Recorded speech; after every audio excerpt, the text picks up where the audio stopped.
When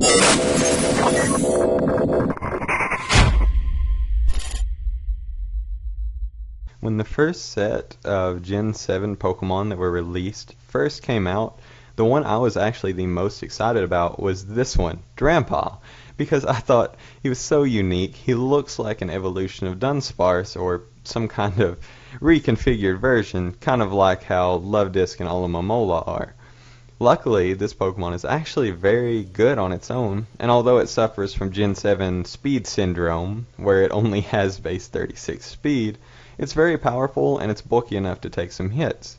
So base 135 special attack is some of the highest in the game, only beat by Pokemon like Vikavolt, who was also introduced in this generation.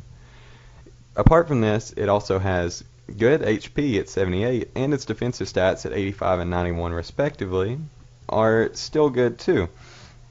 It's able to take at least one hit as long as it's not like a Draco Meteor from a Life Forward Latios, which those aren't common, so it's okay, we'll never have to worry about those.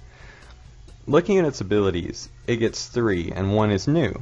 Berserk, Sap Sipper, and Cloud9. So Berserk is similar to Golisopod's emergency exit, except with Drampa, when he gets knocked below half health, he gets a special attack raise, which, looking at his 135 base special attack, is going to blow it to epic proportions. It's going to be so strong that if it can take a hit, get knocked down to half health, and fire back, you're probably getting knocked out.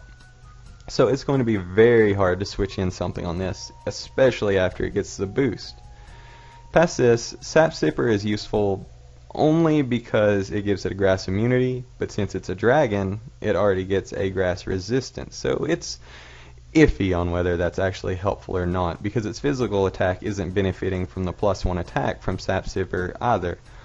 And its hidden ability is probably the worst, because all Cloud9 does is it ignores the effects of weather, or it nullifies the effects of weather. And I suppose if weather is still common in the meta, then maybe it will be useful, but otherwise I think Berserk will be the ability normally run on this Pokemon. So looking at weaknesses, it gets 3 from its Dragon typing and 1 from its normal typing. So it's weak to Fighting, Ice, Dragon, and Fairy. Sadly for this Pokemon, Fairy types and Ice types seem to have gotten lots of buffs and lots of new options in this meta, so it's going to have trouble with dealing with these. Past this, its resistances are the normal 4 elements, fire, water, grass, and electric, and it has an immunity to ghost. The immunity to grass only if it has Sap Sipper. So an immunity to ghost isn't the worst thing ever, so it could be handy. And Dragon's resistances are always nice to have because a lot of Pokemon, especially electric types, Mega Manectric for example, almost always carries Thunderbolt, Volt Switch, Overheat, Flamethrower, or not Fire Blast, but Overheat or Flamethrower, and then Hidden Power, normally Grass or Ice. So it wouldn't be able to hit this Pokemon very hard, and it could just fire back and knock it out, for example. And a lot of electric types have that problem, like Jolteon as well, normally carries Electric and Shadow Ball. So that would be another example of a Pokemon that Drampa could switch into. So the first set I have for you is the one that I think will be probably more common. It's just super powerful. Choice specs are Life Orb, a quiet nature because if you cut your speed down even further, then you will outspeed other Pokemon if you're in a Trick Room. And I feel like a Trick Room would be a good setup for this Pokemon. Max out its special attack, almost max out its HP, and then put those extra EVs probably in defense, but it really doesn't matter.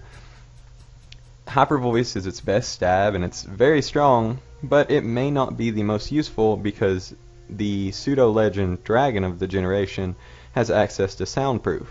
And with all the Pixelate Hyper Voices running around last generation from both Mega Gardevoir and Sylveon, along with the Aerialate Hyper Voices from Pokemon like Salamence, it's probably going to be running soundproof most of the time, so Hyper Voice may not be the best move on this Pokemon. But for this situation, when we're not planning for specific enemies, we'll say it's the best.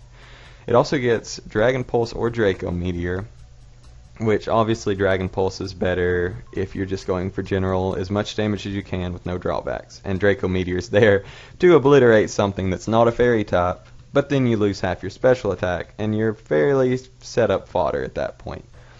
I think Flamethrower or Fire Blast is also important because Steel types actually resist both the stabs from this Pokemon.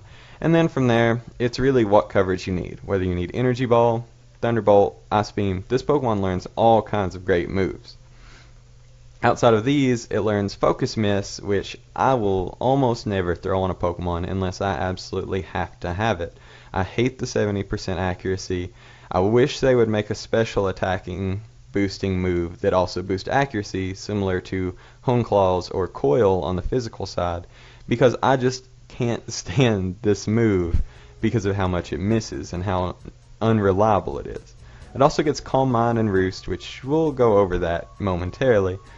And Glare, which is why I think it's definitely related to Dunsparce in some way, or Dunsparce, because Glare is a move not run on very many Pokemon. But I think it would be good on Drampa because it would bring your opponent down to your speed level, or at least closer, and you always have the chance of Para, of course.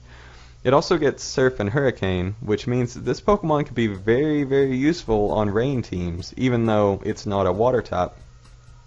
Hurricane is perfectly accurate, and it's such high base power that even though it's not stab, it would be very good on a Drampa. And Surf obviously gets boosted in the rain, and it would be very strong coming from a Pokemon with 135 base special attack as well. Outside of this, it does get some good physical coverage. Its physical attack isn't very good, but if you absolutely have to throw Play Rough on this Pokemon, it gets it, which is kind of crazy because it's not a Fairy type. It's weak to Fairy types, but it still gets Play Rough. So, I don't know how much sense that makes, but we'll go with it.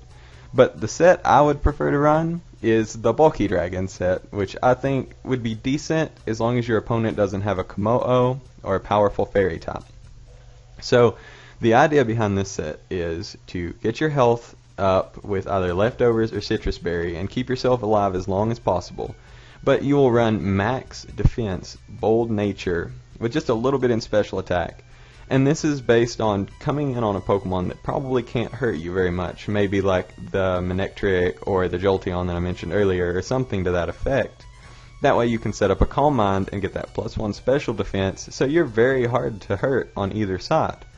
From there, you need coverage, and normally I would say run Dual Stab, but if you run Dual Stab, you're walled by most Fairy types, or not Fairy types, but you're walled by most Steel types. So at first I thought, okay, you can run Dragon Pulse and you can run Fire Blast, but that still leaves Pokemon like Mega Altaria and like Azumarill, who are fairly common, who still resist you and you can't really touch. So it's your choice on what you prefer to run here. I think in a perfect world I would run Hyper Voice and Fire Blast, but it's what your team still needs. It's what coverage you still need and what you think will get you walled the least while still doing tons of damage. The last move obviously is Roost, and the good thing behind this is I don't think Berserk has a one-time limit of being used. So say your opponent knocks you down to half health, and then you set up a Calm Mind.